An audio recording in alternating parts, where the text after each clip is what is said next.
Okay, everybody, I am Dr. Joshua Hackett. I'm going to be doing a little presentation for you guys on winter physiology today.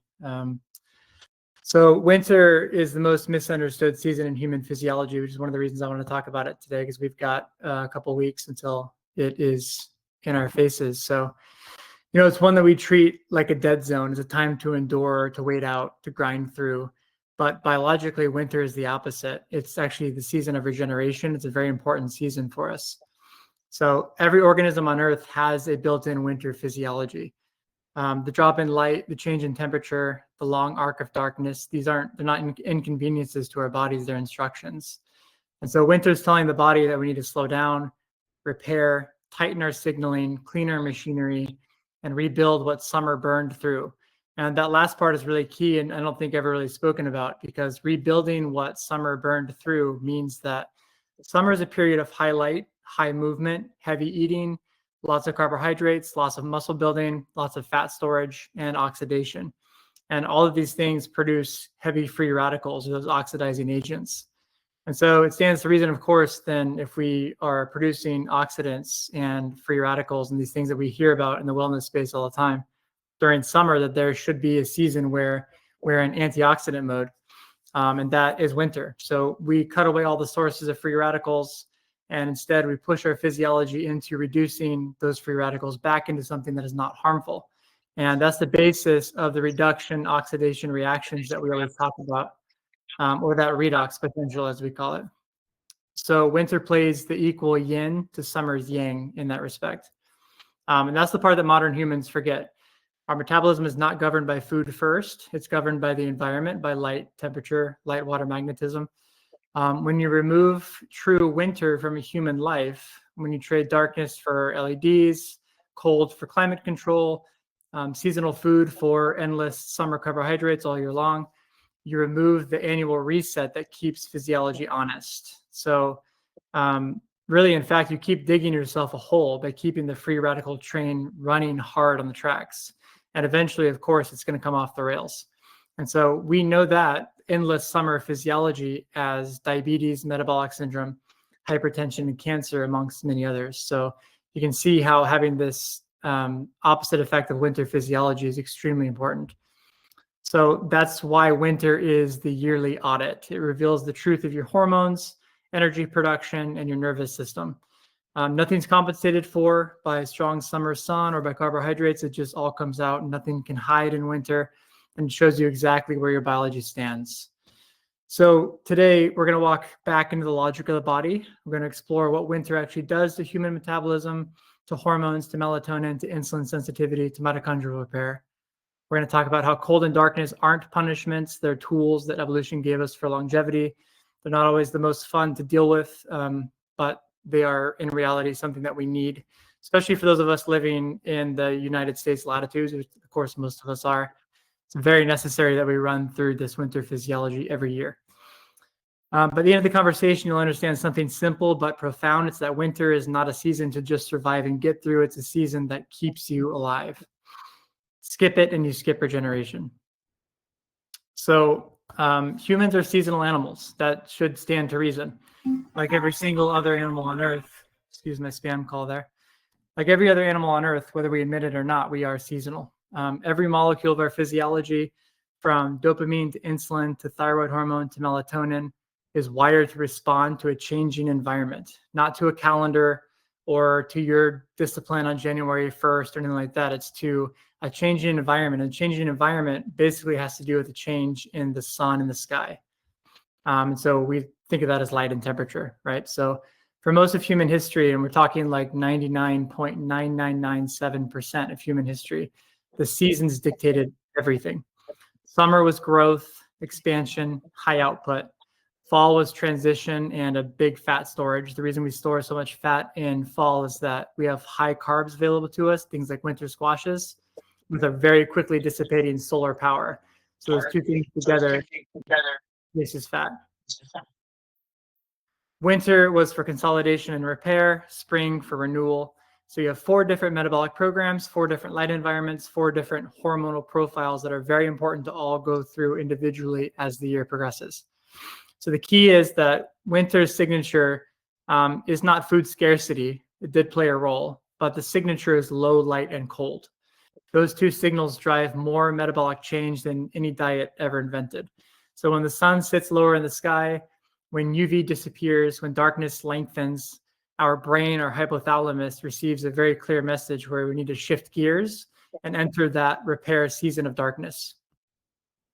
And as we know, every animal on Earth still obeys this rhythm. We're the only animal on Earth that has changed our environment so much that we don't have to obey nature. And maybe dogs and cats can as well because they live in a house with us. But bears densify their mitochondria for hibernation.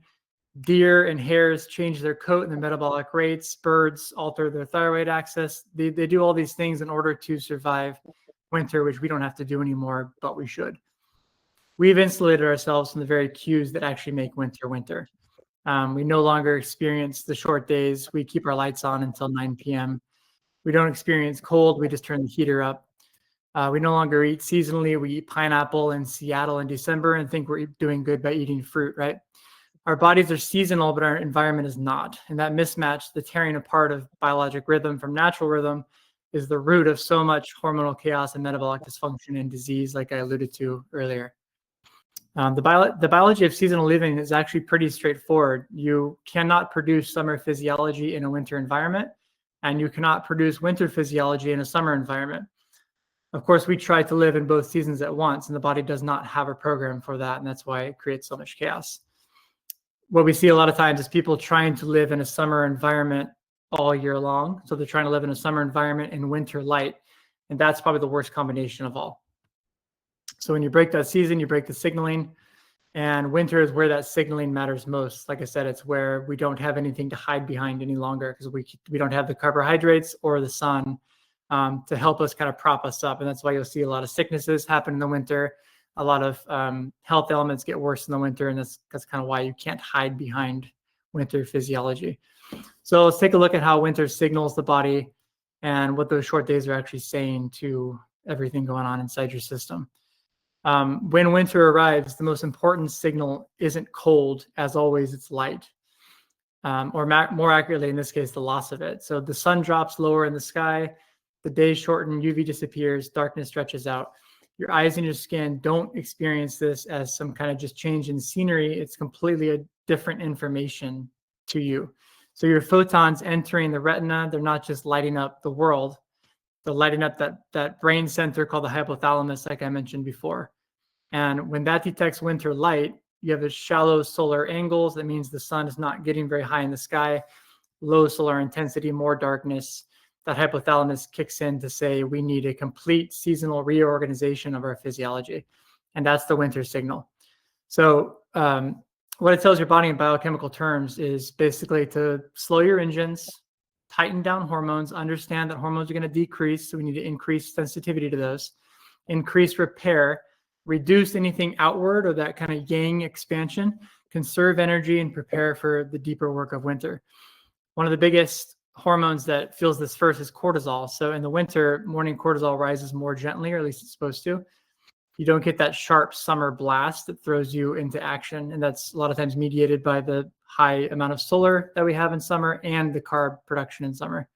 So you get a quieter, steadier rise of cortisol, and that physiology brings you inward and not having that kind of outward aggression that you would feel in summertime.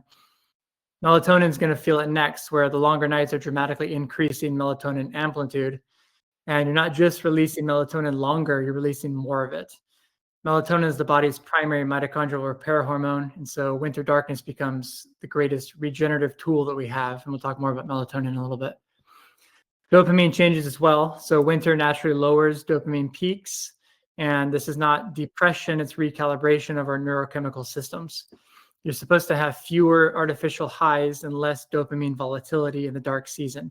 That stabilizes mood, flattens impulsivity, and restores long-term thinking. And it allows your brain to get back into a spring and summer mode later on with a higher dopamine level. And then there's leptin, the master metabolic signal. So in winter, leptin sensitivity sharpens because the body expects colder temperatures, fewer carbohydrates, more protein and fat. And when you follow that, leptin becomes laser accurate. It talks to the brain in a perfect manner, and it sets up energy conservation and renewal within the brain. When you don't, when you eat summer food in winter or live under artificial light, leptin becomes very confused. And leptin becoming confused is another word basically for disease or the oncoming of disease. So the winter signal is really a simple code, and it's less light equals more repair, more darkness equals more melatonin equals deeper cellular regeneration, gentler cortisol, quieter dopamine is a calmer nervous system, and then a sharper leptin signal is a cleaner metabolic decision tree. So when that signal is missing or distorted, you can see that every downstream pathway misfires. So hormones flatten out, sleep quality deteriorates, mitochondria lose their repair cycle, and then you have your metabolism becoming chaotic, which again is another term for disease as we know it in modern life today.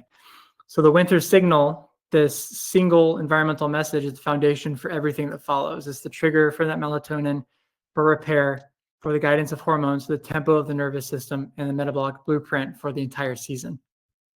So let's talk about the molecule that actually executes this blueprint, which is melatonin, as we've discussed already. So when most people hear the word melatonin, they typically think of a sleep aid, unfortunately.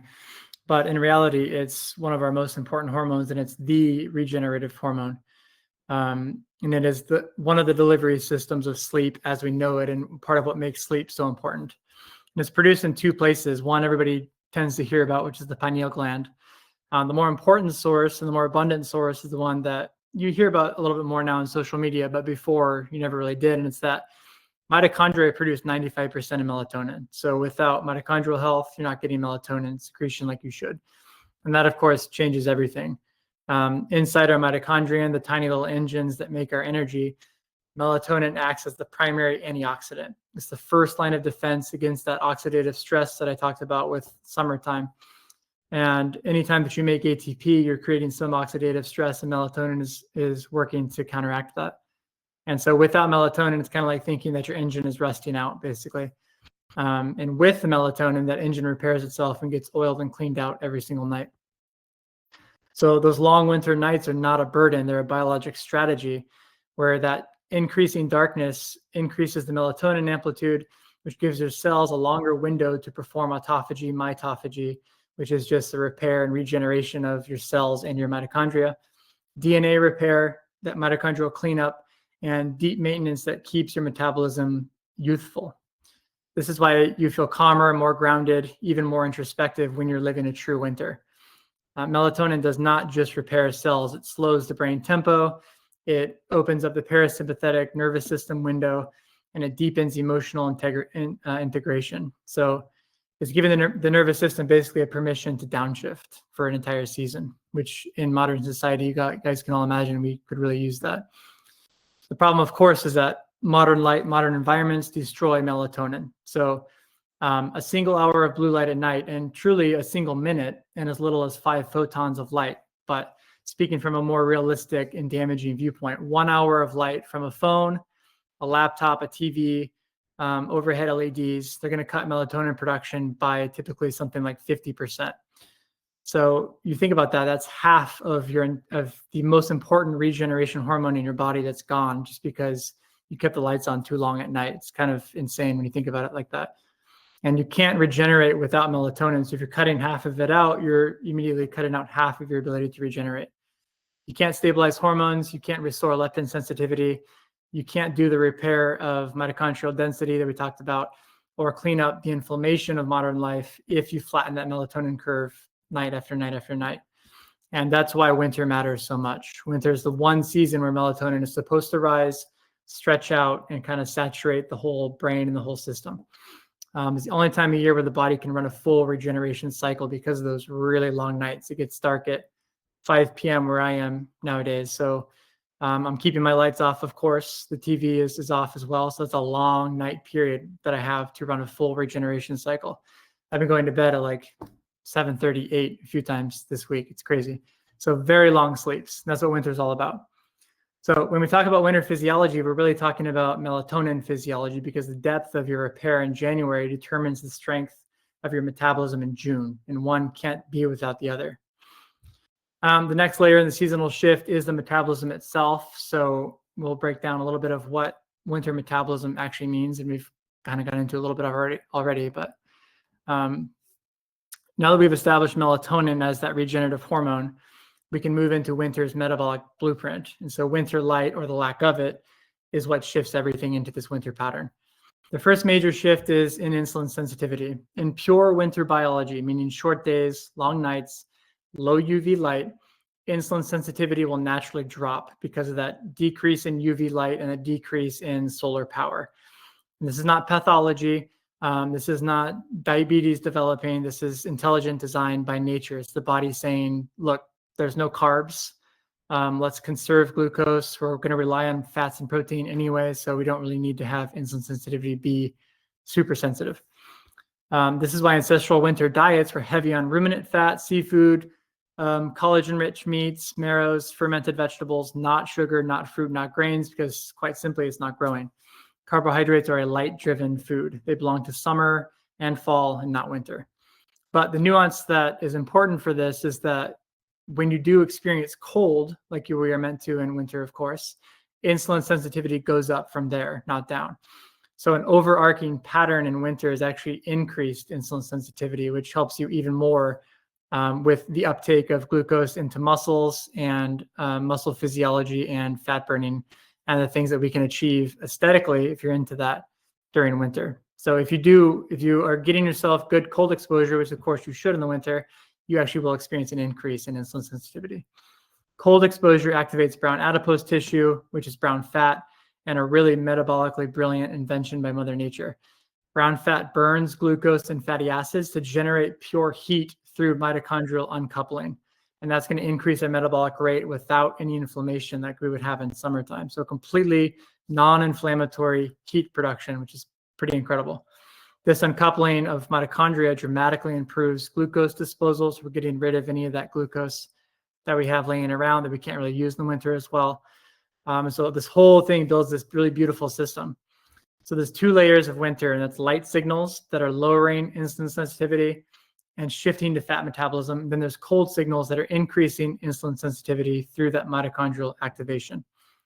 So you'll see in indigenous and northern cultures like the Inuit, Siberian tribes, Northern Europeans, they remain metabolically sharp through brutal winters mostly because of cold. Modern humans, of course, have low light, high carbs, and no cold. And that mismatch is the perfect recipe for metabolic dysfunction. Another key winter shift, like I discussed already, is leptin. And so leptin's role is to tell the hypothalamus, again, how much stored energy we have and what we're able to do with that energy. So when the brain gets that leptin signal, it feels safe with the amount of energy that it has available to it, and it can give signals to optimize winter physiology. Leptin becomes accurate under three conditions. So you want that darkness, the cold, and that seasonal nutrition of protein and fat. And of course, winter provides all three if you allow it to. So in winter, darkness is lowering nighttime feeding drive.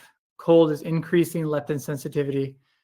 Protein and ideally in the diet, DHA are stabilizing satiety signals. So when you're living winter correctly, you're naturally eating fewer meals, you're snacking less, hunger is becoming a lot cleaner.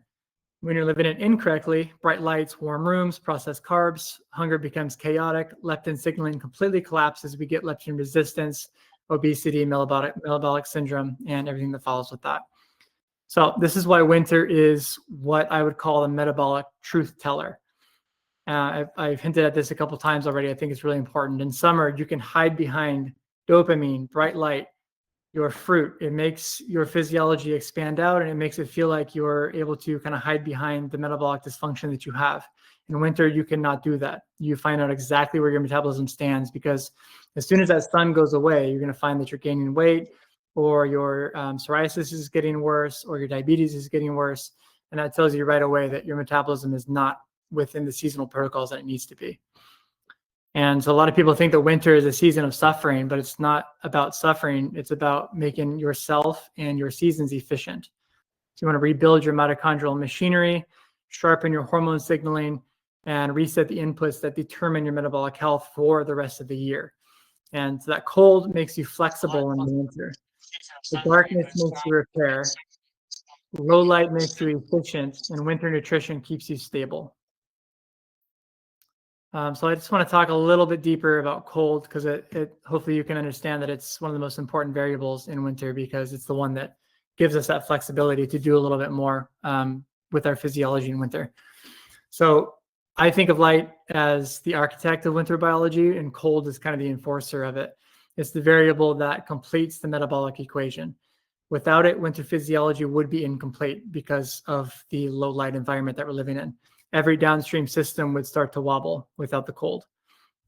For most of human history, winter meant contact with the cold. There was no avoiding that. It was not a concept, not a wellness trend, not some person on Instagram dipping in their cold plunge for 30 seconds and getting out and going back inside. It was a physical reality.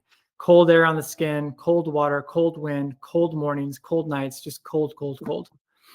And our mitochondria evolved under that pressure. They expect it now as well, and they perform better when it's there. So cold exposure does three really beautiful, really elegant things that modern humans desperately need, because our physiology was built on cold, and we continue to need it. It's not just a nicety to have, it is a necessity. Like I mentioned, it activates brown fat, and that functions as a metabolic furnace, and you can increase brown fat production as an adult. It's not just in children. That's a misconception. Brown fat is not regular fat. It's a heat generating organ that's filled with mitochondria. When cold hits the skin, brown fat switches on like a pilot light. And when it activates, it starts burning fuel through a process called that mitochondrial uncoupling that I talked about earlier. Mitochondrial uncoupling is basically when mitochondria actually become less efficient in their ability to run electrons down the chain. So they become less efficient at creating ATP, but in that efficiency loss is actually produced as heat, like pure body heat. So uncoupling kind of stands as the opposite of inflammation. It's clean heat, clean energy use, clean glucose disposal. Really brilliant system that Mother Nature evolved to have us be able to survive winter in northern climates. Cold exposure increases insulin sensitivity, like I said, even in a season where light alone would lower it. And it tells the body we are in real winter. Use glucose efficiently, keep your energy levels conserved, stay sharp. And so, like I mentioned already, cold strengthens leptin signaling. Leptin is the thing telling your brain every single night whether it's starving or safe.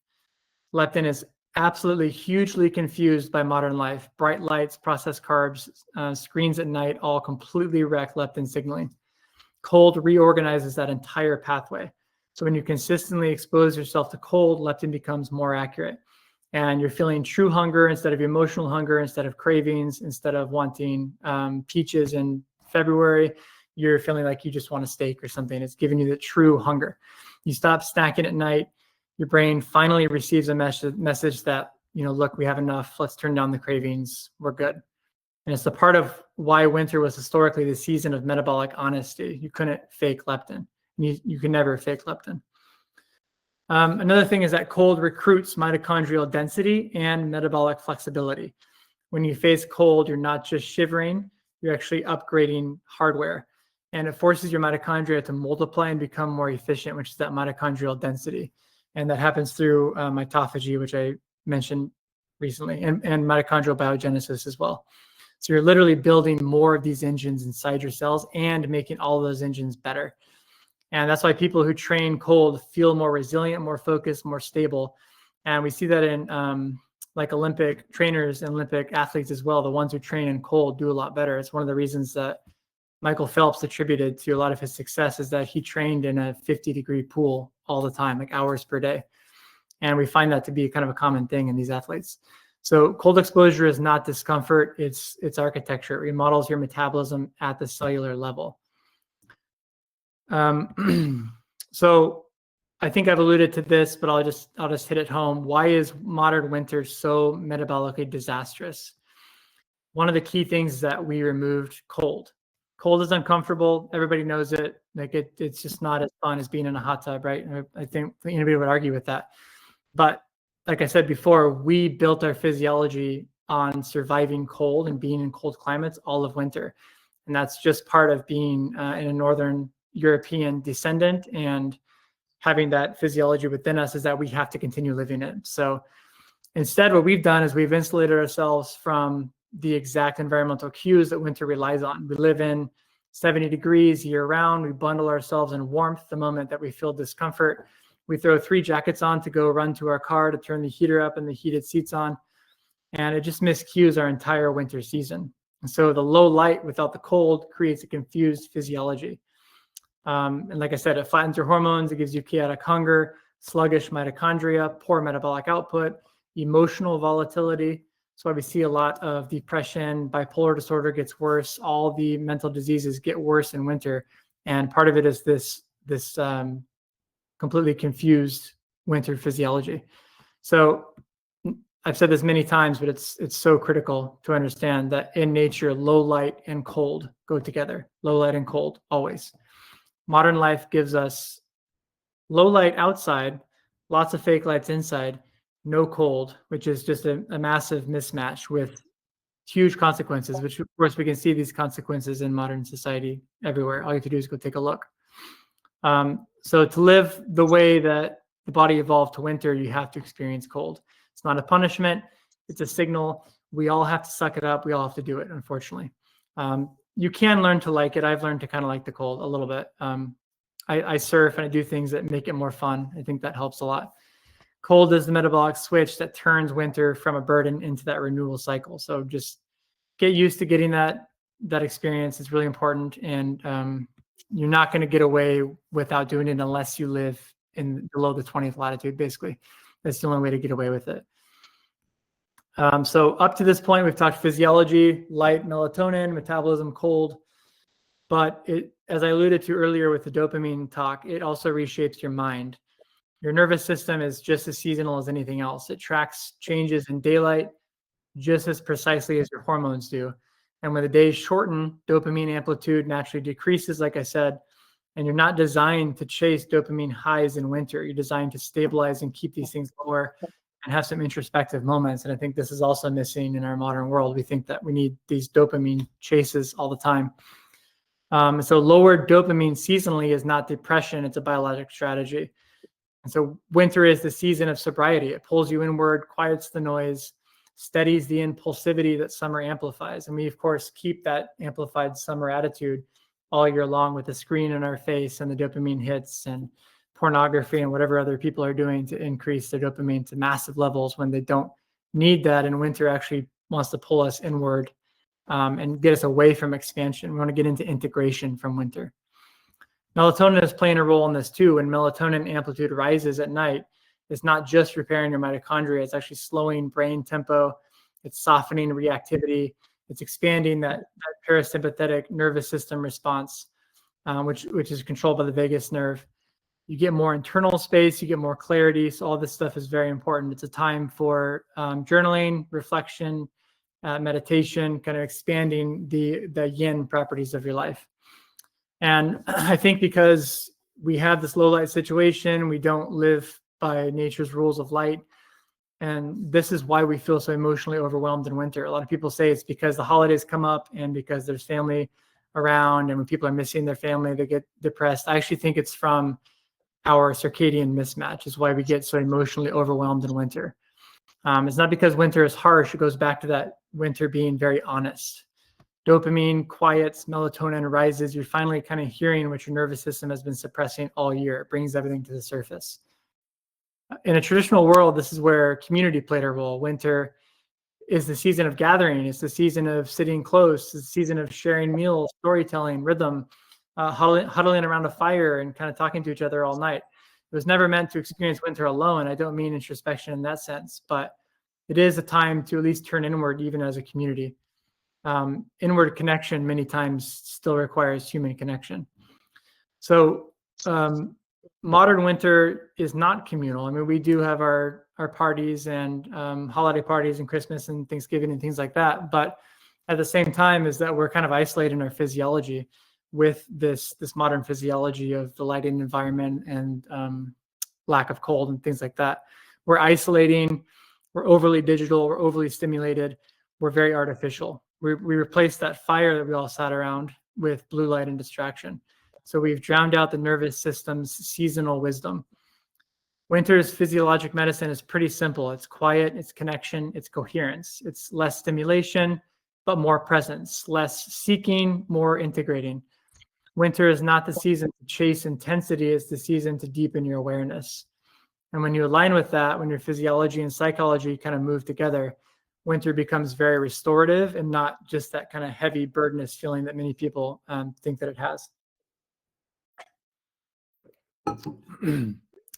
So now that we understand what winter is supposed to do inside the human body, the melatonin surge, metabolic recalibration, cold-driven mitochondrial upgrade, nervous system quieting, the question then kind of becomes, what do we do to fix it? You know, how do we live winter correctly in a modern world that has erased it?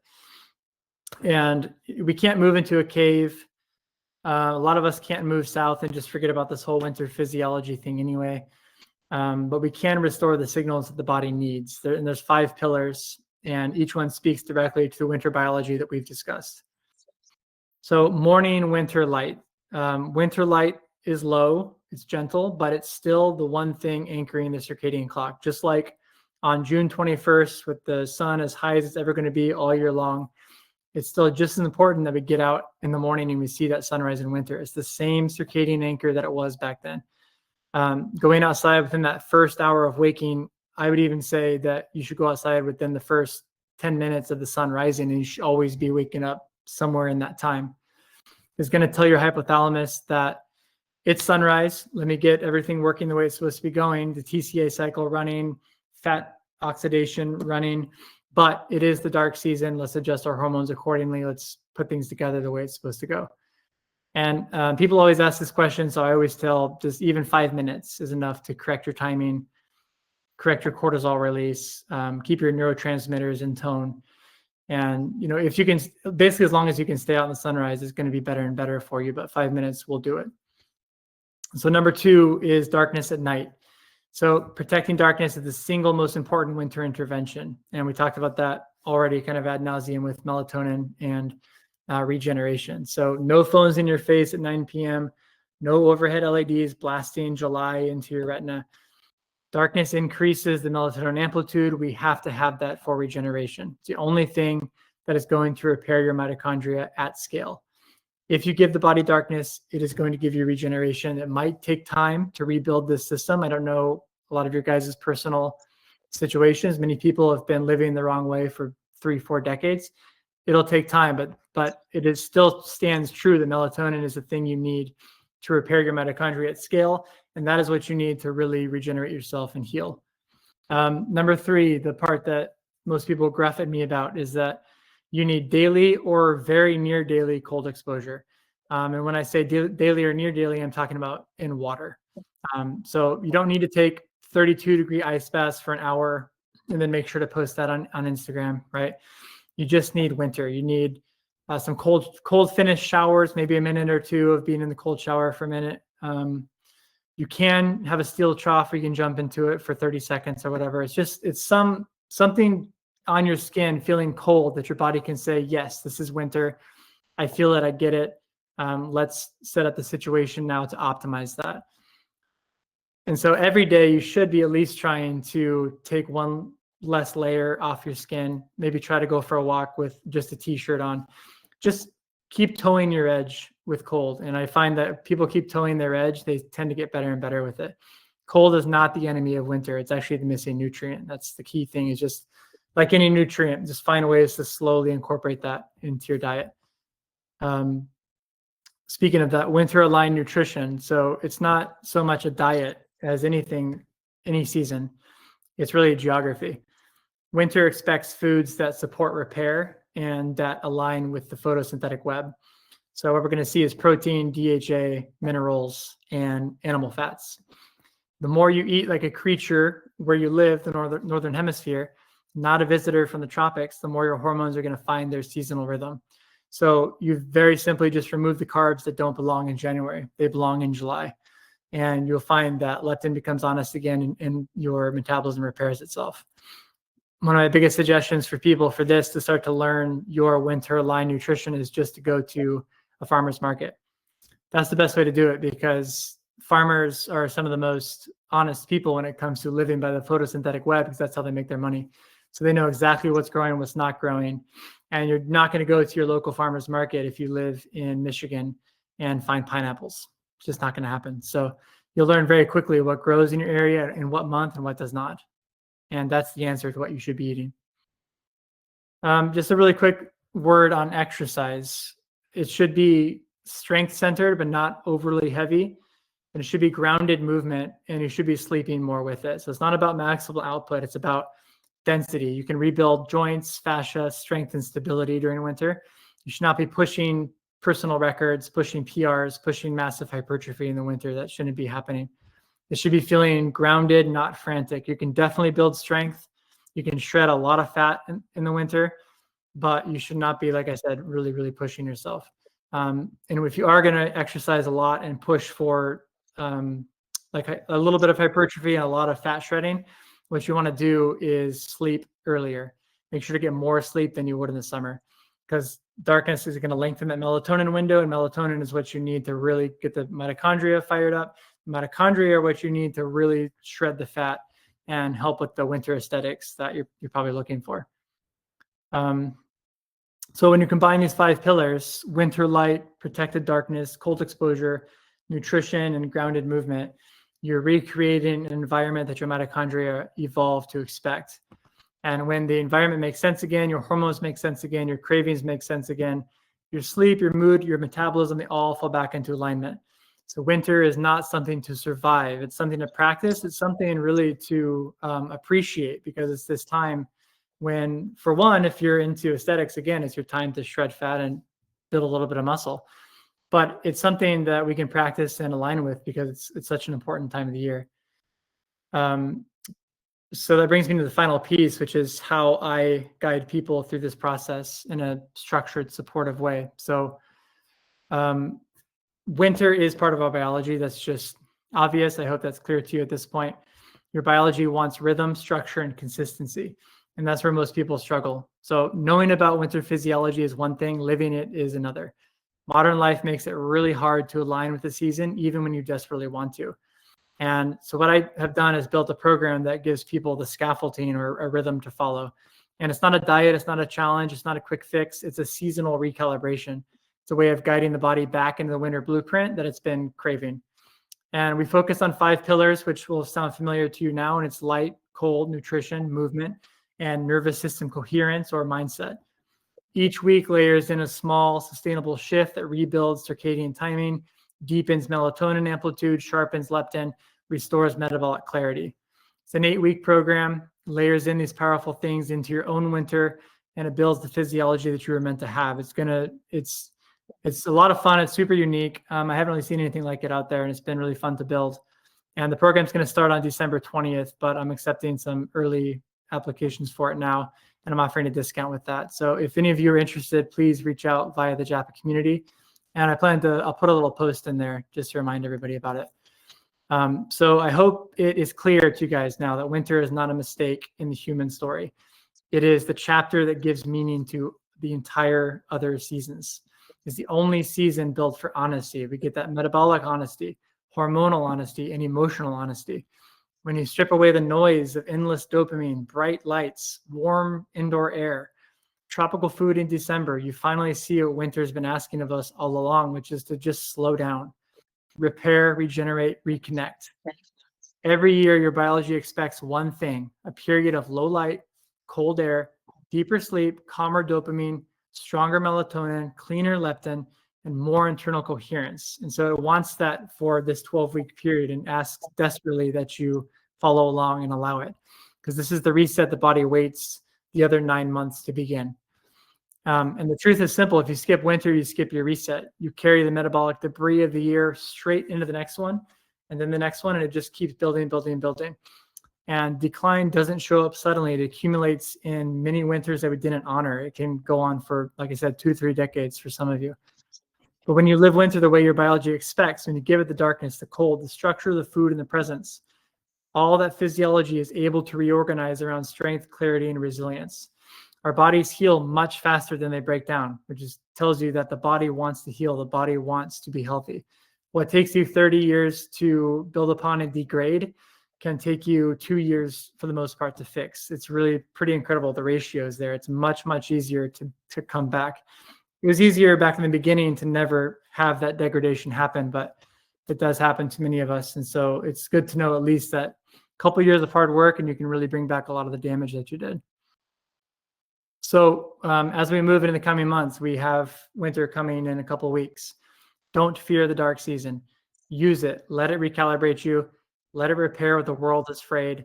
Let it remind you that regrowth only happens on this far side of regeneration. Thank you guys very much for listening.